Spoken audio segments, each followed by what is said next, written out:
Good morning. How's everybody doing? How's everybody doing? Oh my god, hot damn, look at her. She's a cat. Oh god, wow. Oh god bless. Oh, God bless. Hello. Hello, everybody. Good morning. Good morning. Good morning. Good morning, Zombie Fox. Good morning, Atheist Paladin. Good morning, Gonzalez. Congratulations on surviving 13 months. Congratulations. You guys got all the ads. Yeah. Also, congratulations on being Boob Champ today. Jackal, hara hara, thank you so much for the follow. With every level I grow stronger. Thank you, thank you. How are you guys doing today? How are you guys doing today? Is it weird that I had, what is it? Thursday, Friday off. So I had Tuesday, Wednesday off. Tuesday I had the really long meeting. Wednesday I was doing a lot of prep stuff. And then there was Thursday and Friday.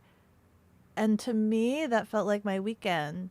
So I actually thought I was going to go back to work today. I thought that was my weekend. I thought that was it. You know that feeling at the end of the weekend where you're just like, well, that was it. That's it. That's the end. That's what I was feeling last night. Today is your birthday? Yo, happy birthday! What are you doing today? Are you getting cake? Are you eating some good food? Happy birthday, happy birthday. Yo. Friggin', your birthday is in between Black Friday and Cyber Monday. So you could totally get you could be like, hey, this is on sale. Want that for my birthday? Or hey, this is a great time to get birthday presents.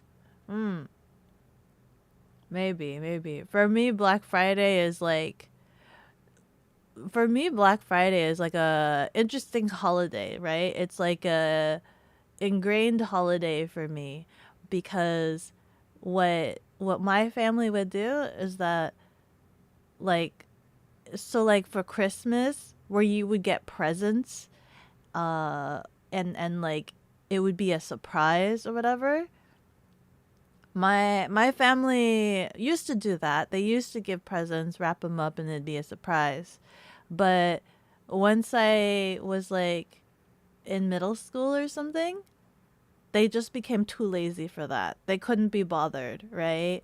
So the whole Santa Claus thing, yeah, that stopped pretty early on. They were too lazy, and so then what would happen instead is during Black Friday would be our one and only chance to get something that we would want for Christmas, and then they would buy it for us, and then it would sit in the dining area unwrapped for an entire month, and we wouldn't be allowed to use it until Christmas. So a lot of consoles were procured that way, right? We're like, oh, this console is on sale during Black Friday. So that's why it was a huge festivity for my family, because if I kind of got sad about that tradition. And so there was one year where I protested and I just didn't get anything for Black Friday because I was kind of sad. I was kind of sad that was our tradition, that there was no surprise or forethought. There was no thought into getting gifts for anybody anymore.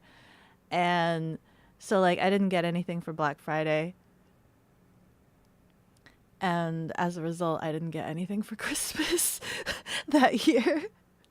So I learned my lesson and was just you know what?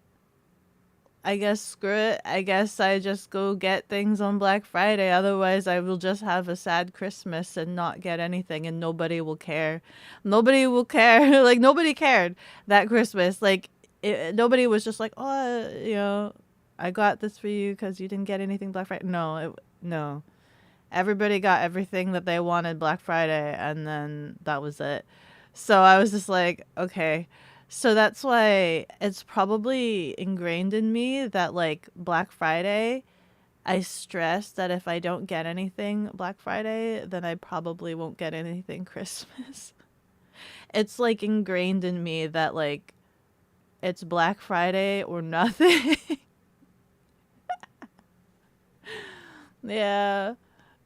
That sounds like a really sad like childhood, right? Like, and that's like another reason where it's just like I rarely get surprised because we had just a ritual of just not really being surprised. There was no like surprise gifts. I rarely ever get like gifted things as like a surprise or a shocker or things like that.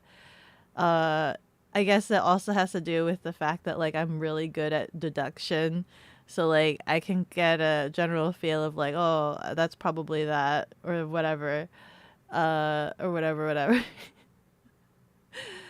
So it's challenging to surprise me. I don't know. You're going to be out with your family and friends for dinner Thanksgiving. Hey, nice. Oh my god, I debated if like places would be open for Thanksgiving so that I didn't need to cook, but that's fine. I had a good Thanksgiving.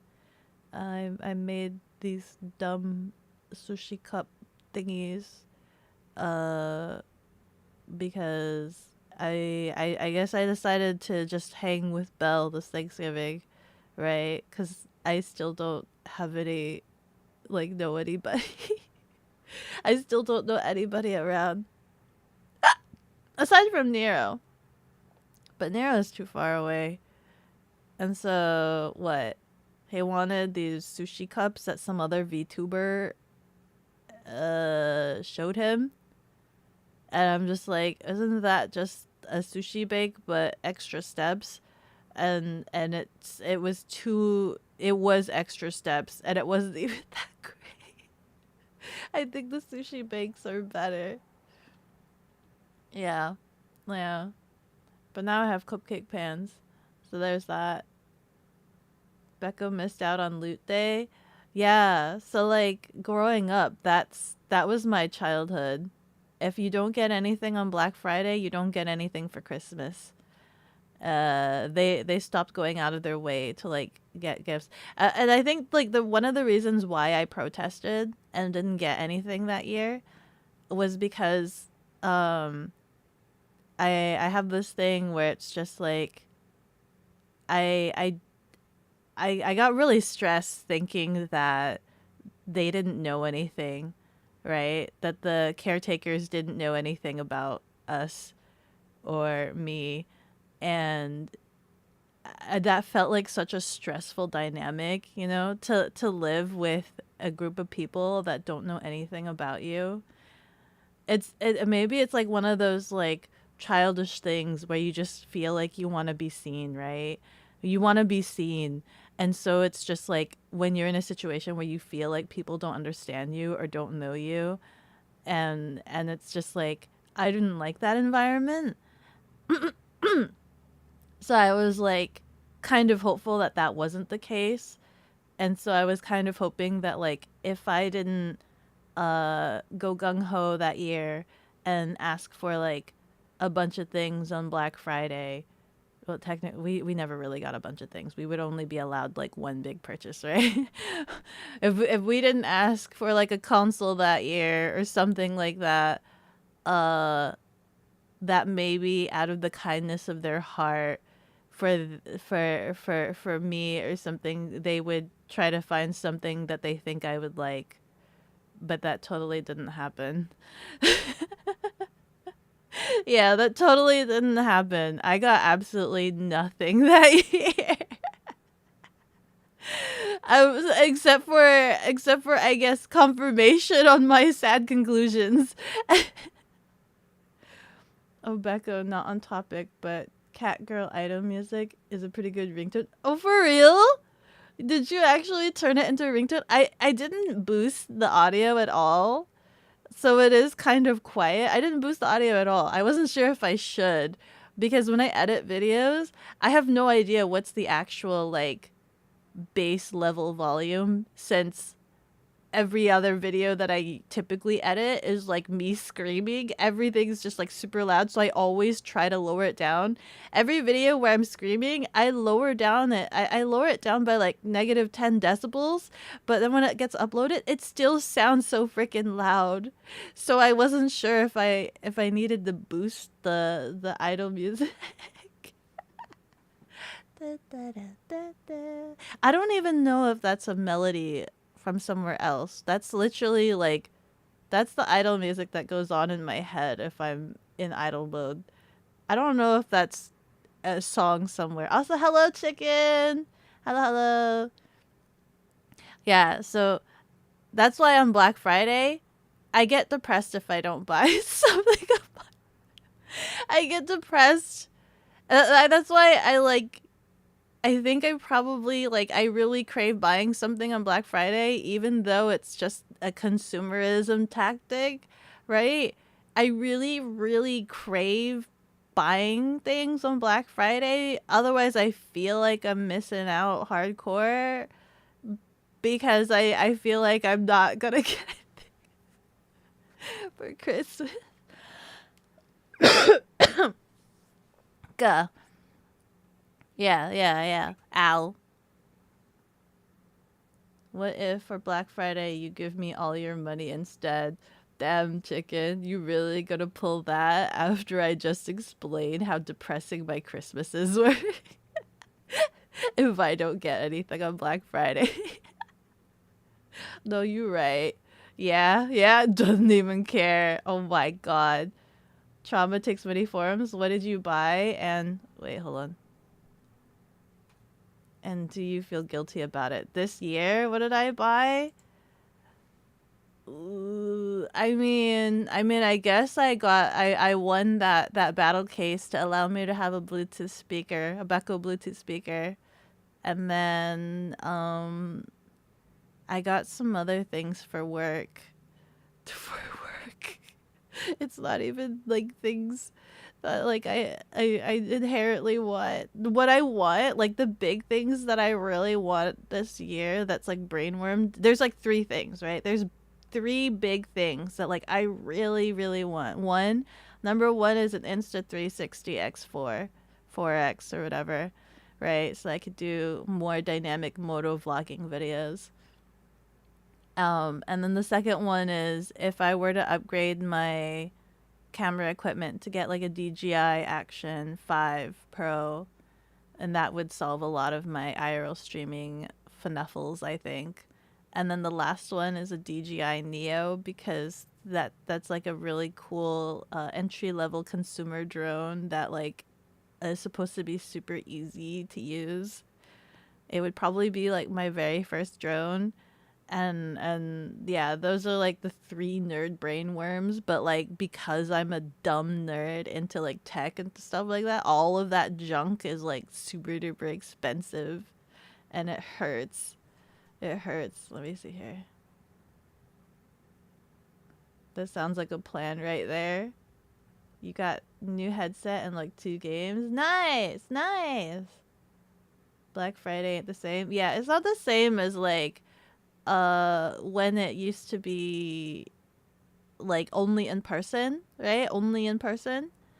The best deals were in person. They stopped that. What did they used to call it? Doorbuster deals. And so like they would open the store, like people would be waiting outside at like midnight or something, right? I was one of those children that had to wait in line for the family. We would wake up to like I remember waking up 6 a.m. and then I remember waking up, like not even waking up, staying up till midnight, right? We'd have Thanksgiving and then we'd stay up till midnight and then like go out.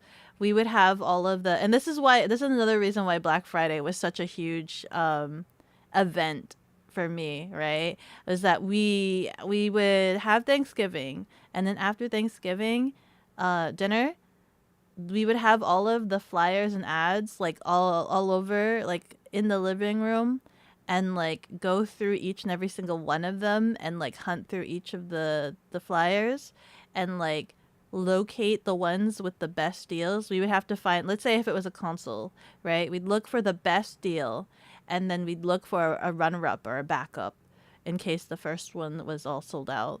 And then we would find all the items we'd want in different locations. And then we would map out an itinerary course, like the best route for each store in order of operation.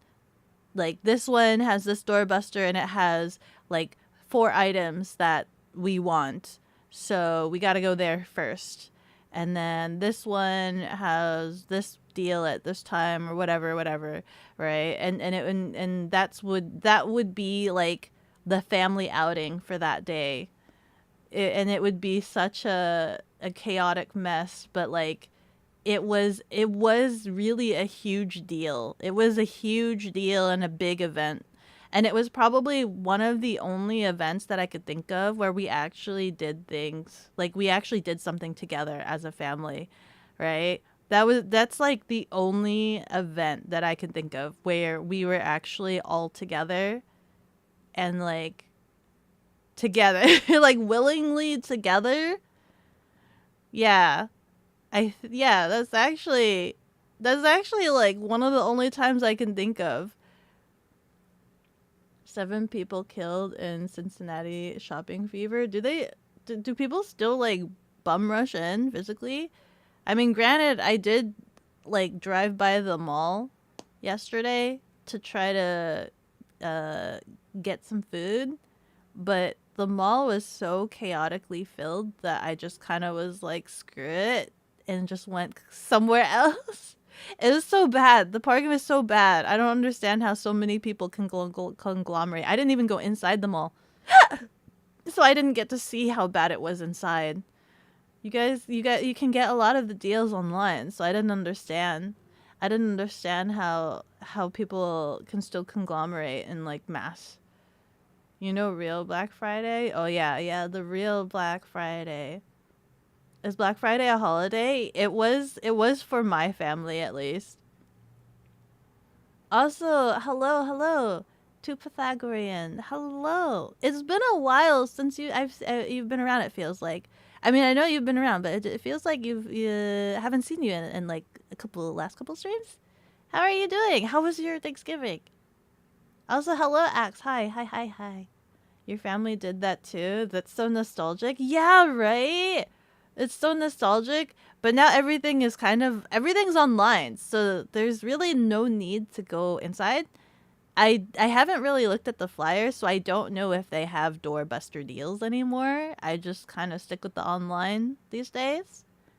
Friday morning before you got off work, a lot of people went straight to the deals area. Oh my goodness, really? Hi TM, how are you doing?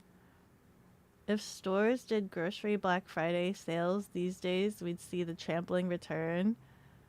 Grocery. Did groceries, like food stuff? Did food go on Black Friday sale? Groceries? Slayer, hello! How are you? It's all about Cyber Monday now. But it's the same. Like, it's the same deals. It's just Black Friday, and then they just extend it over the weekend to Cyber Monday. The sales don't really change. They don't really change. It's just an extension.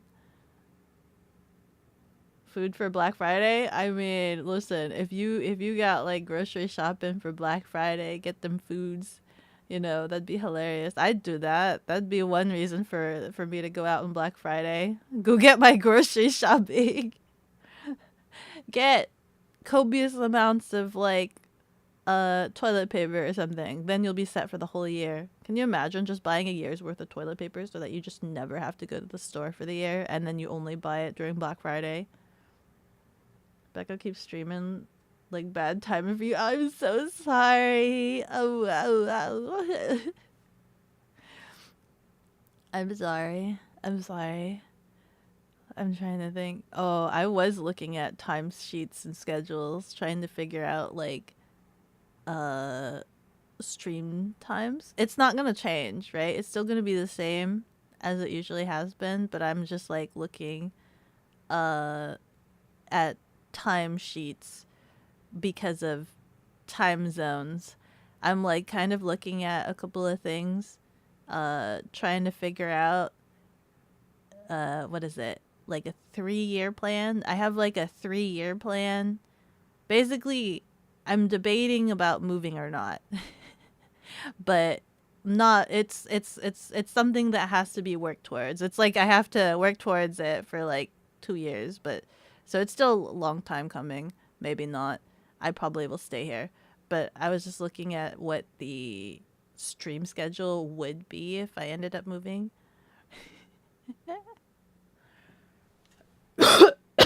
But yeah, it's not something serious. Don't worry about it. You probably won't hear me talk about it again until like, yeah, if it does happen. You have made the mistake of grocery shopping twice now on Black Friday without remembering what day it is. Oh no. Oh no. That sucks. I've willingly gone out there into the chaos. There's a really good wild salmon sale at Safeway every year. When it's when you stock up. Oh my god, what? Like, for real? Like right now? Like right now? Right now? You put some pretty photo in Discord. Okay. I'm gonna have to look at it after stream. Right now my Discord monitor is like being covered up by the PowerPoint. And if I were to click, it's gonna ruin everything. Into the fray? Yeah, into the chaos. Trample. It was kind of crazy how like crazy things would be on Black Friday. But now it's a thing of the past. It's not no more, you know. Not no more. But it still stresses me out if I don't get anything for Black Friday. It still heavily stresses me out in a sense of like that how do you say, like, filling of the void. Filling of the void, like, oh god, if I don't get something I'll be sad on Christmas. That's so bad. It's so bad. That sounds bad. Right now, the Insta360 camera is on a Black Friday sale, but it's still so dumb expensive. It's so dumb expensive. And it's just like, it's only, the bundle I want is only like maybe $100 off, but it still makes it like a dumb amount. And I was asking Nero how much she bought hers on sale, and she said that there was like some big, she had a coupon that hers was like $100 off, but like she got hers literally right before the 4X came out. And I'm like, so if her discount to try to get a lot of units sold before the 4X came out was $100, and right now the Black Friday is $100 off, it was pretty much the same thing, right? Like that's probably like the best discount it'll be unless a new version comes out. So I'm just like, you know, I'm dying over here. I have like the window open and I'm like looking at it. I'm probably gonna look at it all weekend long, stare at it. You got terrible work schedule anyways, like 12 hours. On Monday, dude, 12, it's insane that you work 12 hours. 11 Tuesday, Wednesday, and another 8 on Thursday. You must catch up on weekends. It's insane that you work 12 hours straight. That's so insane. But at the same time, that means you have more days off, right? Because that means you only work 3 days. Only 3 days. Where would Becca move to? A house or apartment or a cat tower? I don't know.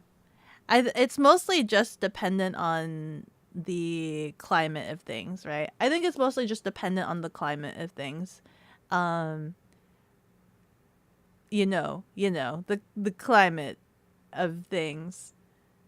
Let's just say, like, I've even debated whether or not Canada is a viable option.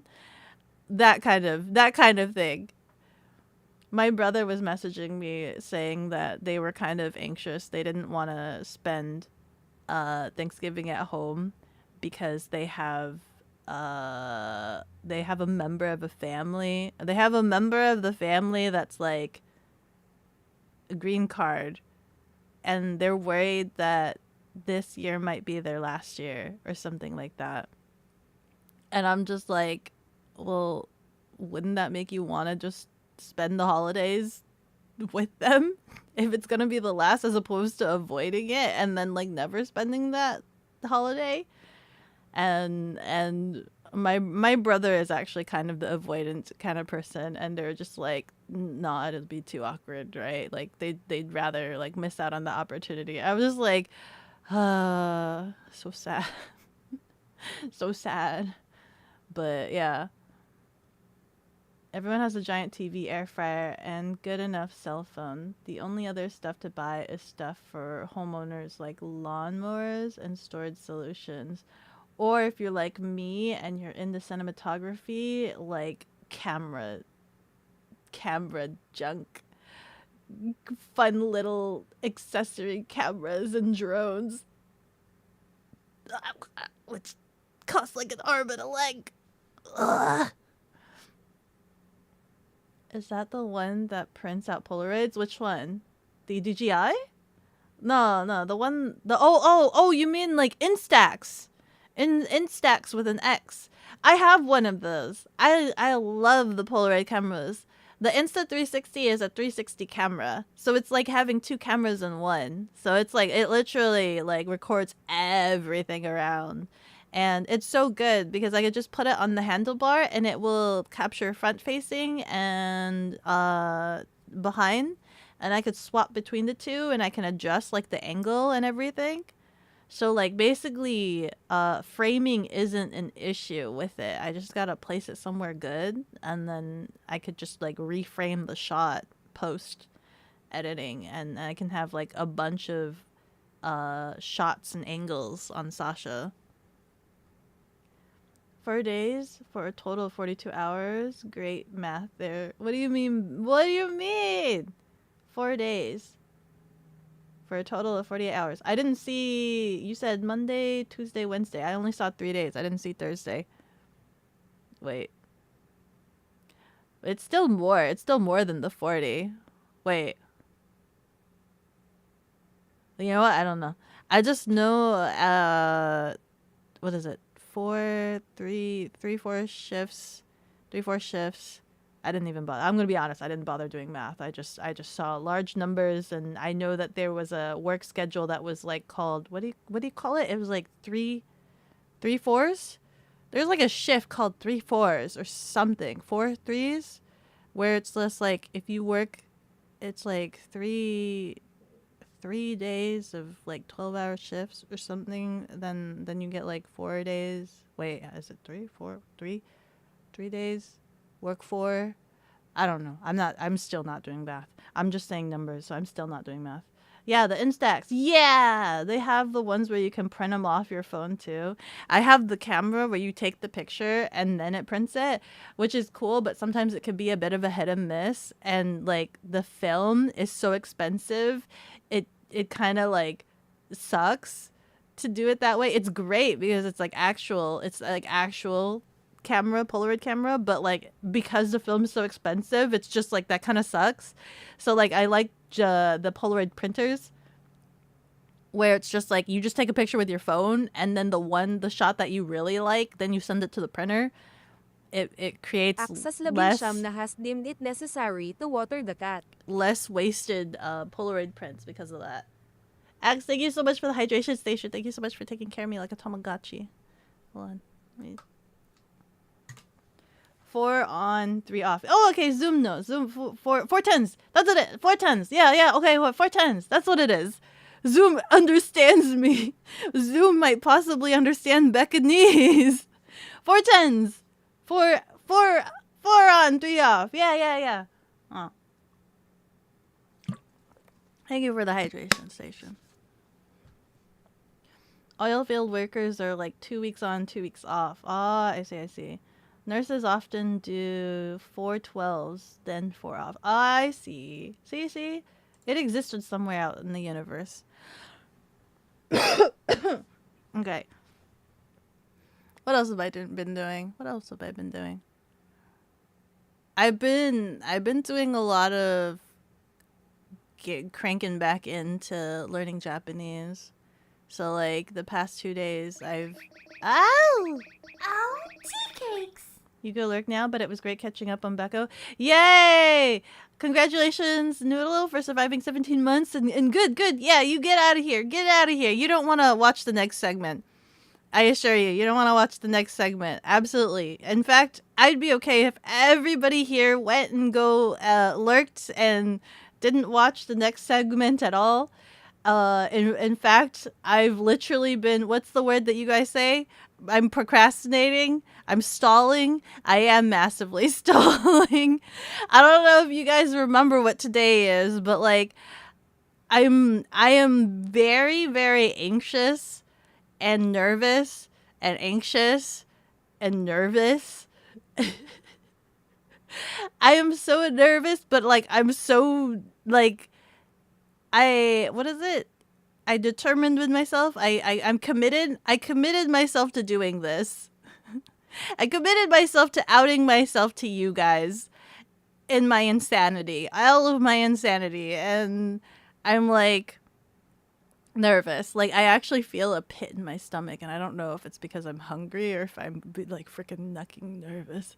Like I'm gonna like, it's that same pit in your stomach when you haven't eaten, but also you've got anxiety, so you just feel like a big walnut in your stomach and you just want to like burp out air.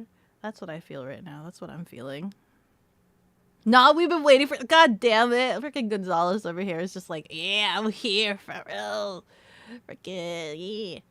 You swear you Americans are weird with your non-metric ways. I know, right? I wish we were just metric. Metric just makes sense. Instead, I have to fumble back and forth between the two. Friggin', I know what's cold in Celsius and I know what's hot in Fahrenheit, but I don't know the inverse. I don't know what's hot in Celsius and I don't know what's cold in Fahrenheit. And I'm just a weird, confused child. Well, you may have a few. Get out of here, Noodle! Go lick! Go do whatever you were doing! Enjoy your life! Get out of here! You don't need to see any of this! Nurse is doing 48 hours, sounds rough. Yeah. Hungry and crazy? Yeah, that's Becco. What the Becco? Yeah, freaking. Crack that stomach walnut? Oh my god. You talked about it. Now you're making sure you're gonna be about it. Don't you work? When do you work today, Gonzalez? When is that? I forewarn you guys, today might end up being a long stream because we know what happens anytime I do PowerPoints. Frickin' I try to, I think this PowerPoint is only 20 pages, but we know how long I can yap for. So I think what happened during my debut was my debut like 50 pages. I'm like trying to make sure I'm not stuck here for freaking 8 hours. Celsius is 40. 40 is hot? What is that in Fahrenheit? Is hot. 30 is nice. 20 is cool. 0 is ice. Yeah, I know Celsius. 0 is freezing. That's so easy. That's so absolutely easy.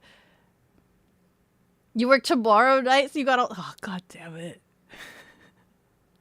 Oh, classic Becco PowerPoint time. Yeah, it's one of those days. It's one of those streams.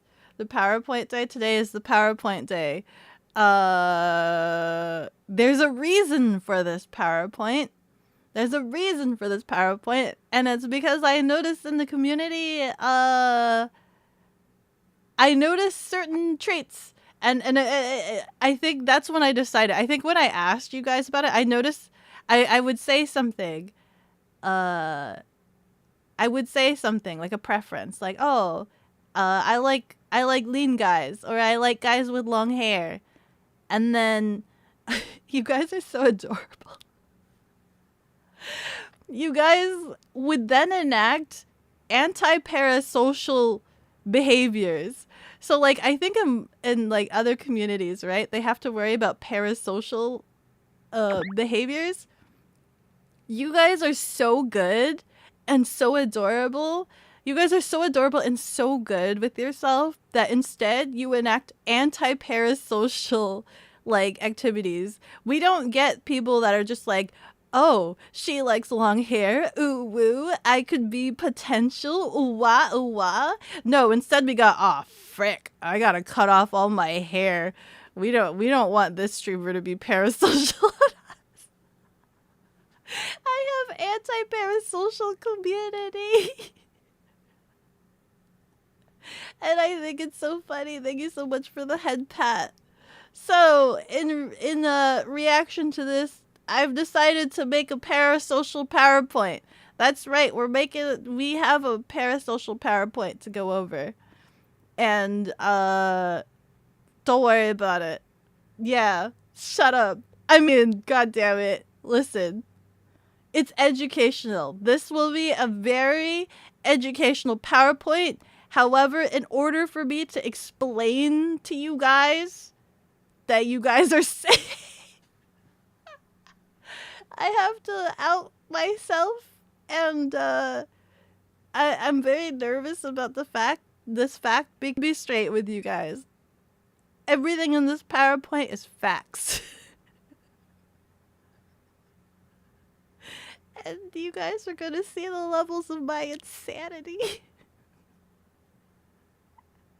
that I haven't really talked about in like a while. But I want you guys to know that you're safe. I want you guys to know that you're safe and you don't have to worry about anything. Yeah, you were thinking about getting bald? How did you know? Are you spying on me? Shut up! Get out of here! You're ready to add it to the wiki? There's no wiki page on me. You're lying. There's no wiki page. And if this gets documented for the years, if I go down in history for this knowledge, like, I've been criticized for this knowledge, okay? I've been criticized for what I'm about to tell you. I've been criticized for this, and I know. I understand. Listen, I understand the levels. I understand, and I've accepted it. And I think you guys need to know. You need to know how insane I am.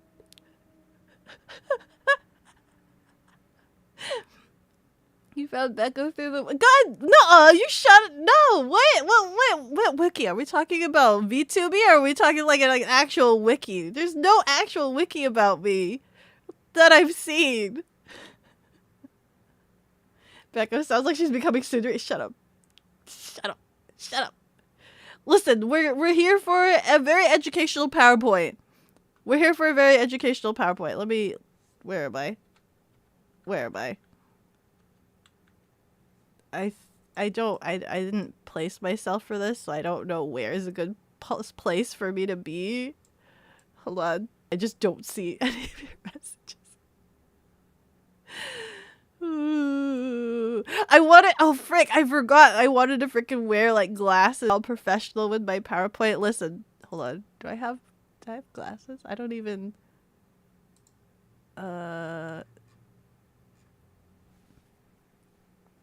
don't think I've set glasses to this one because the glasses are kind of weird for this model. Oh crap, I've stapled it to the scene. Unstaple yourself, please. No. No, don't unlock, please. Unlock the sticker. Thank you. Can we put this on my face?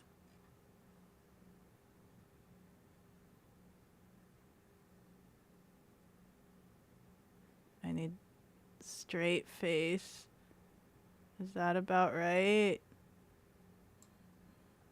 Ah, lovely. Yeah. It works.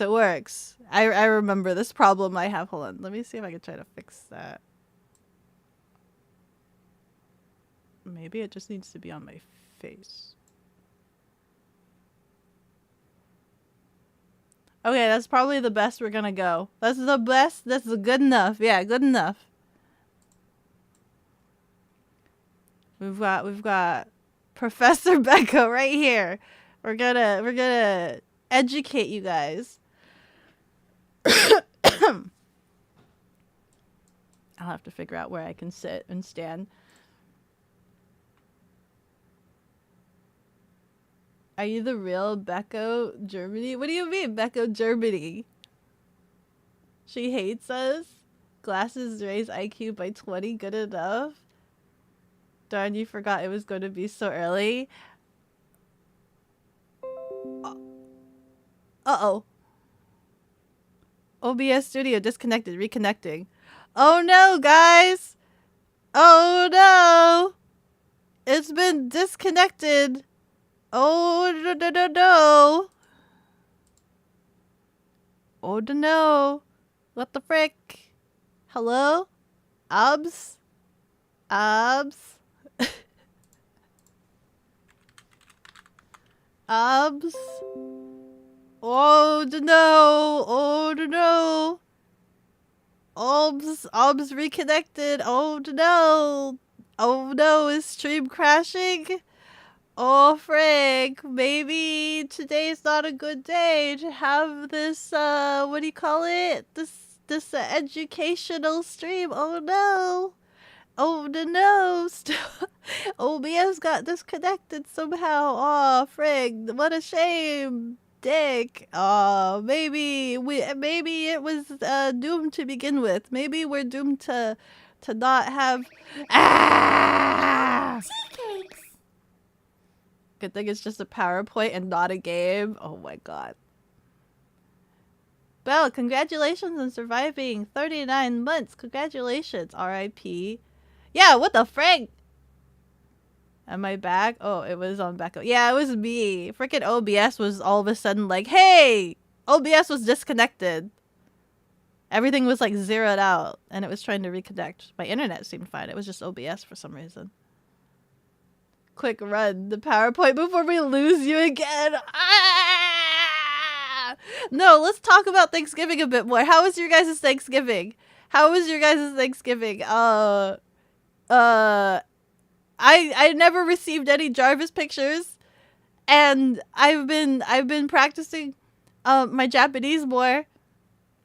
I found an app that basically is a collection of like Japanese children's books, and I'm trying to practice reading.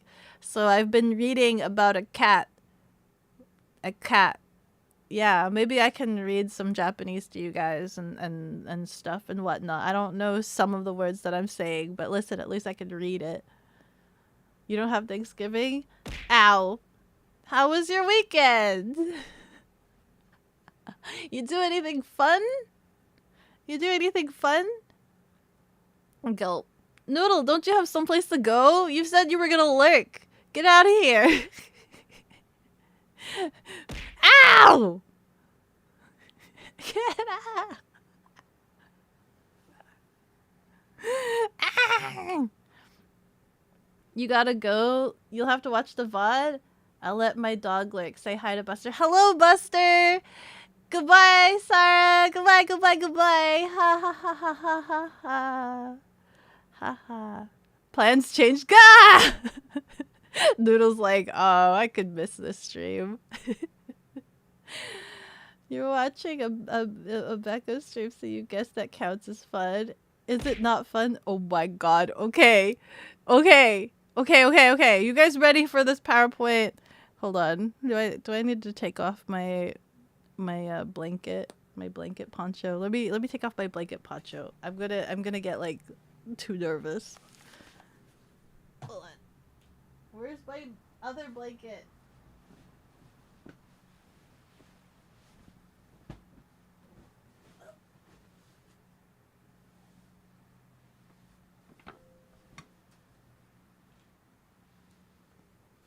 Okay. Hold on. There we go.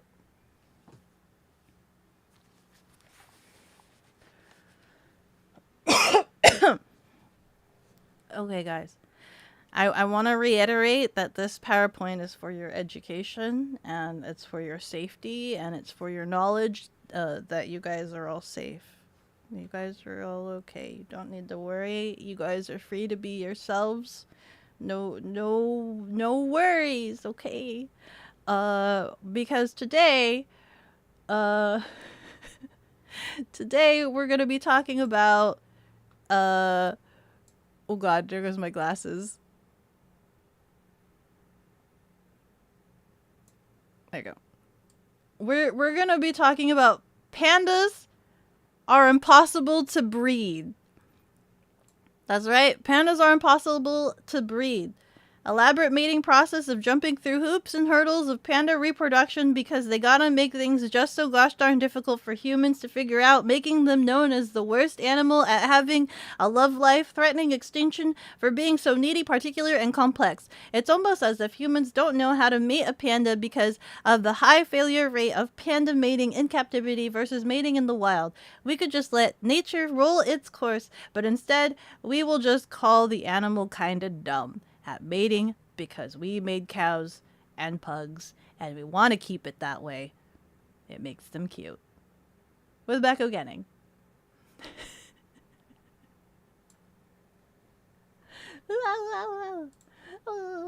What is this? Chat is in the way? I can't really move chat. Hold on. Oh lord, she's got glasses. I do have glasses. Oh god. That is quite an opener. Becco, move chat or remove... You want me to remove chat? You really want me to remove chat entirely? Like, you really just want to focus on the PowerPoint? I could remove chat. I don't know if I can move chat. I could, like, move chat up here off into the void. Hold on. I can make chat, like, smaller, but, like... Or whatever. What do we want to do with chat? Quiet chat, you're paying attention right now? Just like you, for real, for real? Yeah, it looks nicer. Get us gone. Okay, gone. You want this PowerPoint on full blast, apparently. There we go. And then I assume you'll want... Where is it? Where does this belong? Where's the... There, no more coffee alert. There you go.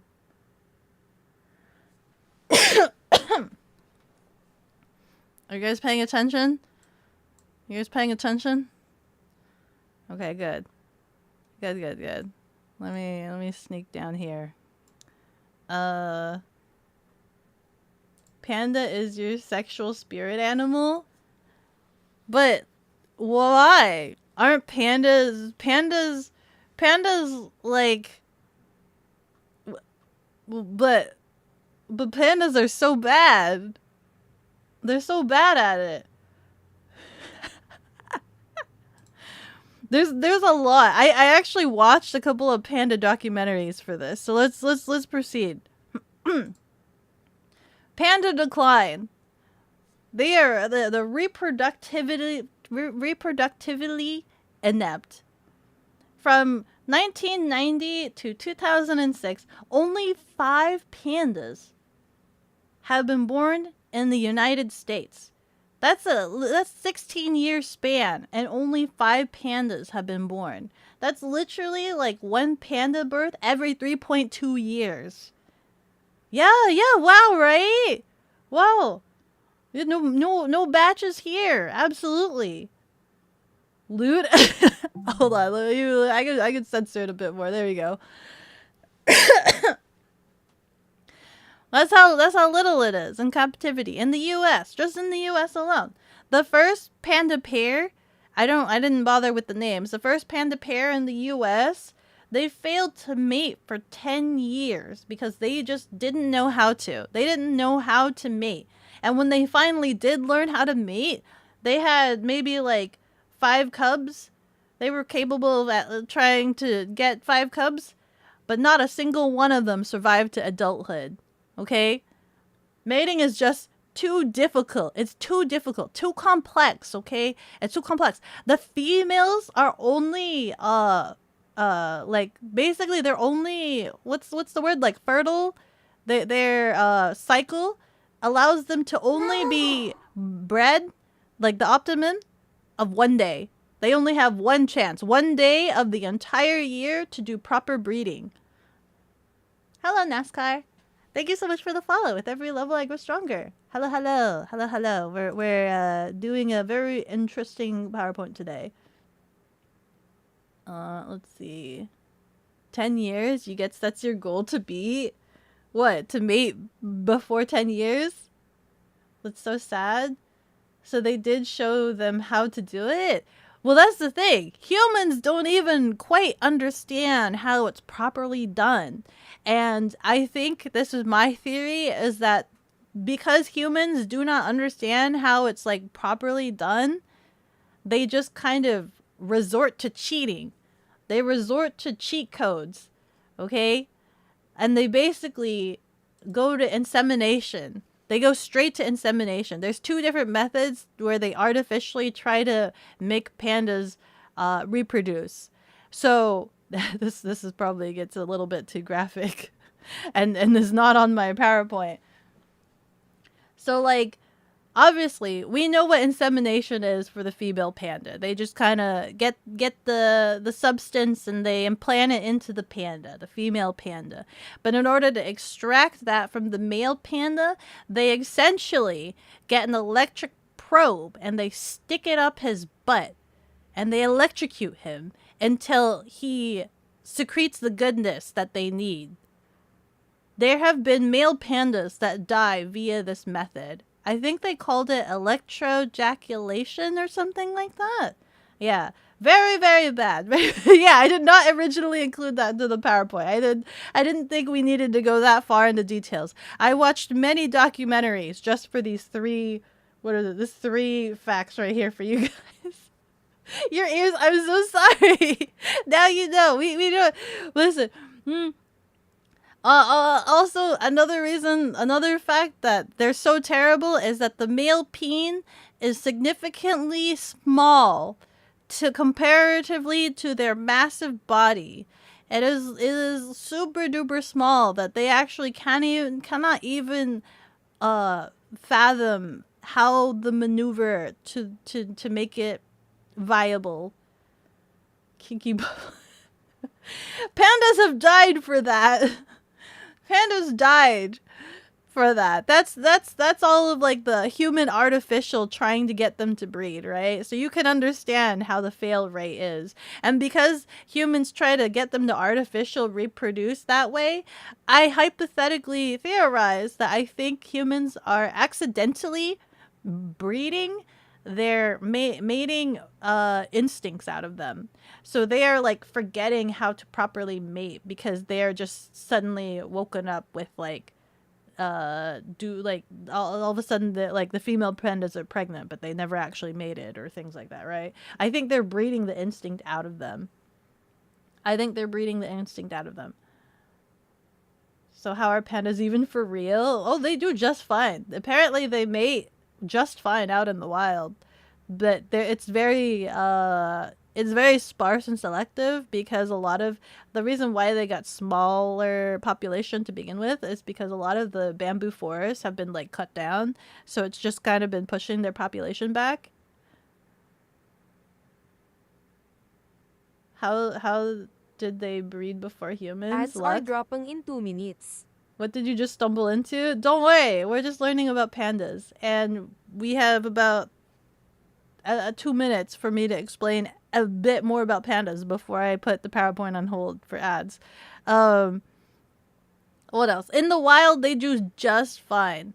Apparently, female pandas typically give birth to twins, but because the females take care of the babies by themselves and it's a bit much, they only select one of the twins to take care of and the other perishes. So that's why they only have like one bab at a time. And when they are old enough, they basically shove the babies up into the trees because it's safer for them. That's why you see a lot of baby pandas stuck up in trees. Because if a male wants to come by and wants the female or something, they will kill the babies as well. So that's another thing. The males will kill the babies. If another male comes by and they want to mate with the female or something, they'll kill the babies, which in turn actually makes the female sad and makes her infertile for like 6 months or something, if I remember correctly. Yeah, so that's why baby pandas are stuck up in trees. So you're saying we shocked the fun out of them? No. Wait, I don't know. The humans, they making the pugs out of the pandas.